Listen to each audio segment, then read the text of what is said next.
Allez, bonjour à tous, c'est Guillaume. Aujourd'hui, on se retrouve pour une nouvelle vidéo, un vlog du mois d'octobre 2020. Donc, on va faire le point sur ce qui s'est passé au mois de septembre. Donc, en règle générale, le mois d'octobre a été encore très très bon, mieux que le mois de septembre. Donc, on va passer vite fait sur les chiffres. Donc, au total, sur le mois d'octobre, je vous ai proposé un contenu de 11 vidéos, donc assez varié, enfin du moins je l'espère. On est à l'heure d'aujourd'hui où je tourne cette vidéo à 2631 abonnés. Donc on est sur une progression assez importante de la chaîne. Donc pour tous les nouveaux qui viennent de rejoindre la chaîne, merci beaucoup déjà d'être abonné à la chaîne. Et puis j'espère que le contenu vous plaira au fur et à mesure des vidéos. Si vous avez des idées que vous n'avez pas trouvées sur la chaîne, n'hésitez pas à m'en faire part, soit sur la page Facebook, soit par mail ou dans les commentaires. Voilà. Donc les nouveaux abonnés, vous êtes également 175 nouvelles personnes à être de nouveau parmi nous. Donc bienvenue encore à vous. Merci encore aux tipeurs qui soutiennent la chaîne. Merci à vous également. Vous allez avoir des nouveaux produits là qui vont arriver, qui vont faire partie des prochaines vidéos. Donc c'est grâce un petit peu à vous aussi également. Merci beaucoup. Donc nous sommes également en progression en termes de vues. Je suis à 18 468 vues pour le mois d'octobre. Alors c'est une forte progression parce que par exemple si on compare avec le mois de septembre, j'étais à 13 281. Donc on a quand même plus de vues. En règle générale, je suis entre 8 500 et 13 000. Donc là on est bien au-delà avec ces 18 000 vues. Bon, c'est pas grand-chose, mais bon, ça fait toujours des choses en plus. Donc maintenant, on va parler des vidéos qui ont marché le mieux pendant ce mois d'octobre. Alors, je regarde de temps en temps mes fiches, vous m'en voyez pas. Donc la première vidéo qui est en top du classement, c'est la vidéo qui va concerner en fait les peintures pour les maquettes. Donc j'avais fait une série débutant et donc c'est elle la première à être regardée le plus longtemps sur le mois d'octobre. La deuxième, c'est l'indétrônable retour d'expérience sur les peintures Vallejo, qui est toujours d'actualité d'ailleurs. Il n'y a pas trop de changements. Et la troisième, c'est toujours une vidéo débutant, c'est les conseils des maquettes pour commencer dans cette passion. Quatrième marche du podium, c'est également une vidéo de débutant, c'est le conseil pour le matériel, justement, pour débuter ou redébuter, voilà. Donc tout ça, vous trouverez ça sur la chaîne. Alors maintenant, on va passer à une petite nouvelle rubrique de ce vlog, c'est les questions des abonnés. Les personnes qui m'ont envoyé ça soit sur les commentaires, soit sur Facebook. Et donc, j'ai choisi en fin de compte de répondre directement à ces commentaires via ce vlog. Pourquoi? Parce que ça nécessite un petit peu plus de temps pour l'explication. Alors, on commence par un nouvel abonné, Sébastien Ingaro. Qui me demande si j'ai déjà fait des vidéos sur le primeur, la mise en peinture, les décals, le vernis, enfin bref, tout le procédé complet pour faire une maquette. Alors, le primeur, je ne l'ai pas encore fait, j'en parlerai après.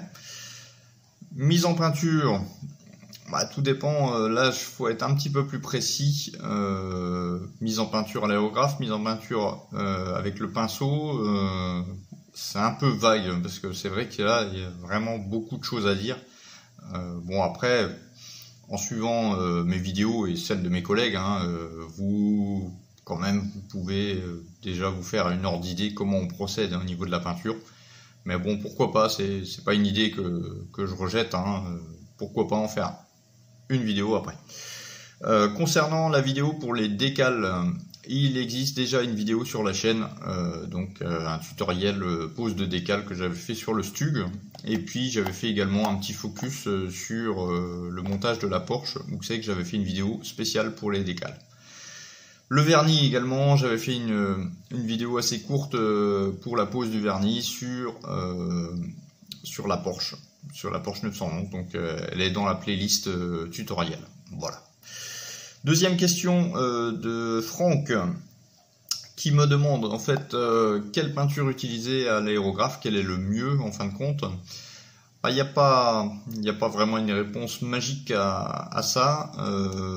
Moi j'utilise, comme vous le savez, hein, pour les gens qui me suivent depuis longtemps, les 3 marques de peinture, donc la Tamiya, la Mr Color de chez Mr Hobby, et puis la Vallejo. Donc il n'y a pas vraiment une marque meilleure que l'autre. Le rendu des peintures Tamiya et Gun, c'est pour moi un poil supérieur. Je vais peut-être pas me faire des amis, mais le rendu est un petit peu plus joli, mais c'est vraiment un chouïa, hein, c'est pas grand chose. Et on va dire que la seule chose par rapport à Tamiya ou à Gun, c'est qu'ils n'ont pas autant de teintes de couleurs que la Vallejo. Alors sur du modèle civil, partez sur de la Tamiya ou de la Mr Color, de la Mr Hobby, hein, c'est parfait. En lac, je vous ai montré hein, sur la vidéo finish de la Porsche, il n'y a pas photo. Là sur du civil, je vous conseille 100% soit de la Tamiya LP ou de la Mr Color en Mr Hobby. Concernant le militaire, je suis plus porté sur du Vallejo pour simplement trouver exactement la bonne teinte. Par exemple, Tamiya, il existe encore des références de peinture qu'ils n'ont pas, et donc il faut faire des mélanges entre plusieurs pots. Et bon, honnêtement, moi les mélanges, bon, je peux les faire, mais c'est vrai que c'est plus pratique d'avoir un pot directement avec la bonne référence, la bonne teinte. Je trouve ça plus facile. Après, ça n'engage que moi. Il y a AK aussi qui fait un catalogue très complet avec ses peintures Real Color. Mais comme je l'ai expliqué dans la vidéo de peinture, voilà, les acryliques ou les lacs, ça n'a pas du tout la même consistance, et du coup au niveau des odeurs également, ça à prendre en compte. Également. Donc je dirais que ouais, tout ce qui est civil, on va dire, partez en gamme lac, tout ce qui est militaire, 100% acrylique, ça peut très bien faire le job, moi j'aime bien. Deuxième question toujours de Franck, les modèles R, est-ce qu'on les dilue? Oui, on les dilue. Alors pas 50-50, moi personnellement, hein, je dilue par exemple 5 gouttes de peinture pour 1 goutte ou 2 gouttes de thinner. Donc je sais pas combien ça représente en termes de proportion, mais à peu près voilà ce que je fais. On peut rajouter également une petite goutte de Flow Improver. Il y a plus d'explications hein, dans la vidéo des retours d'expérience. Voilà.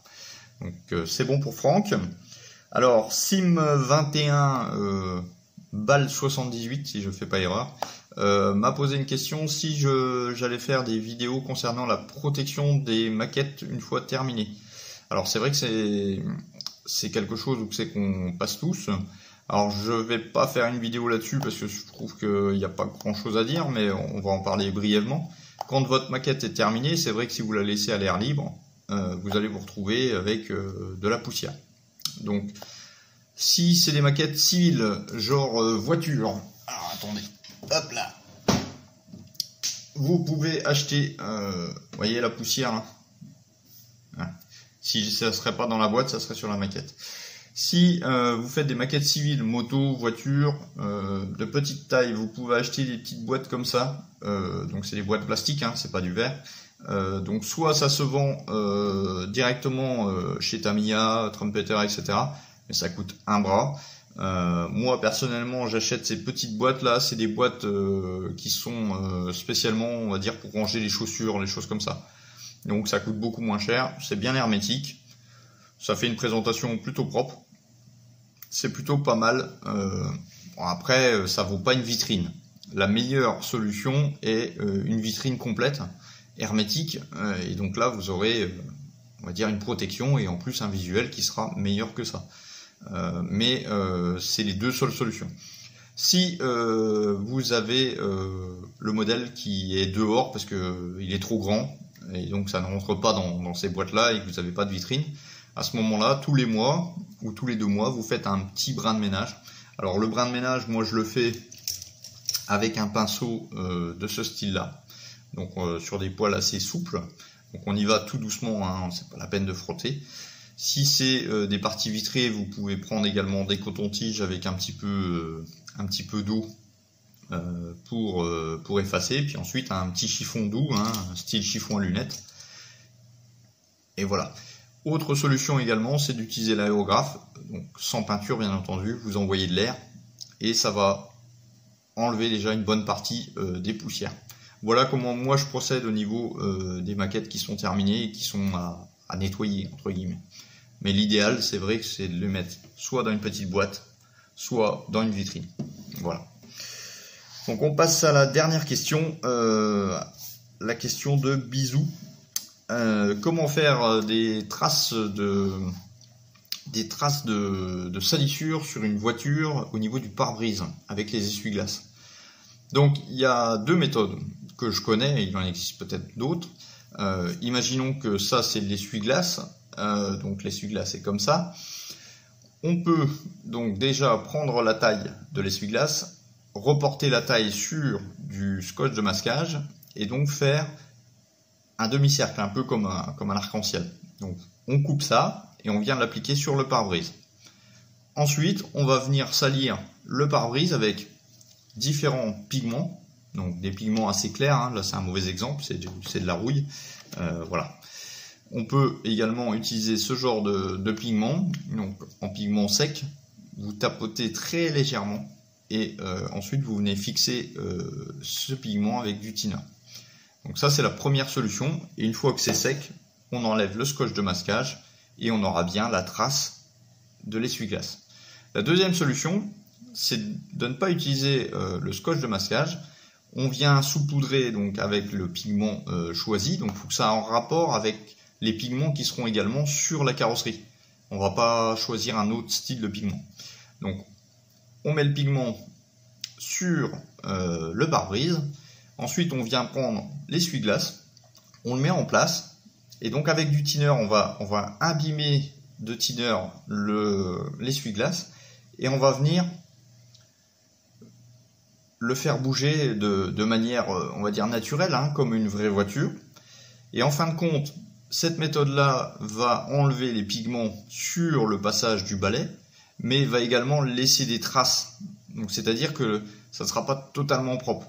Donc à vous de choisir si vous voulez que l'essuie-glace essuie parfaitement, et donc là ça fait vraiment une belle trace visible entre le côté propre et le côté sale, ou avoir on va dire des traînées de pigments.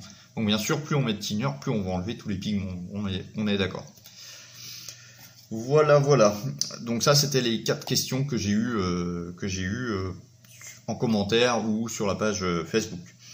Les prochaines vidéos, donc j'ai pris un peu de retard comme vous l'avez vu sur la fin du mois d'octobre, j'ai arrêté une semaine, j'étais malade, donc j'ai dû mettre en stand-by la chaîne, et donc j'ai pris un petit peu de retard. Donc ce mois-ci, comme je l'avais annoncé sur le mois dernier, vous aurez une vidéo comparative par rapport aux peintures lac, que ça soit en peinture Tamiya ou en peinture Mister Color. Voilà.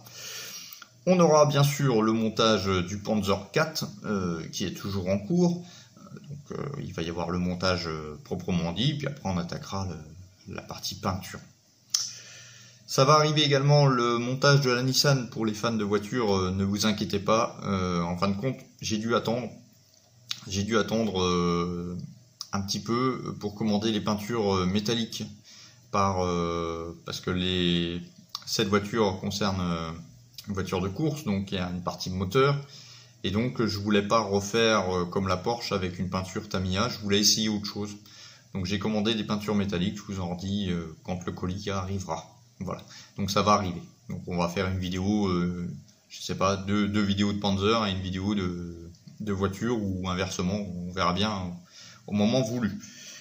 Le format de vidéo lors du live de ce dimanche, samedi je crois, j'ai posé la question aux gens qui étaient là, donc à savoir, est-ce que je fais une vidéo, c'est que je parle et que je montre le résultat, ou je montre tout et je fais une voix off dessus et je garde juste le moment précis, donc en essayant de faire un cadrage au top. Donc apparemment c'est plutôt ce format qui vous plaît, donc je vais continuer ce format. Alors ça nécessitera un petit peu plus de temps au niveau du montage, donc il n'y aura peut-être pas une vidéo tous les 2 jours comme j'ai fait auparavant. Voilà. Autre vidéo qui va arriver, justement, c'est dû à la question de Sébastien. Hein. Je vais m'attaquer pour faire une vidéo sur les primeurs. À quoi ça sert, comment on le passe, qu'est-ce qui existe, etc., etc. Voilà. Donc ça va être dans les clous d'octobre. Donc en attendant, je vous souhaite de bonnes maquettes. Restez chez vous si vous avez la possibilité. Faites attention à vous. On se dit à la prochaine pour une prochaine vidéo. Ciao, bye bye.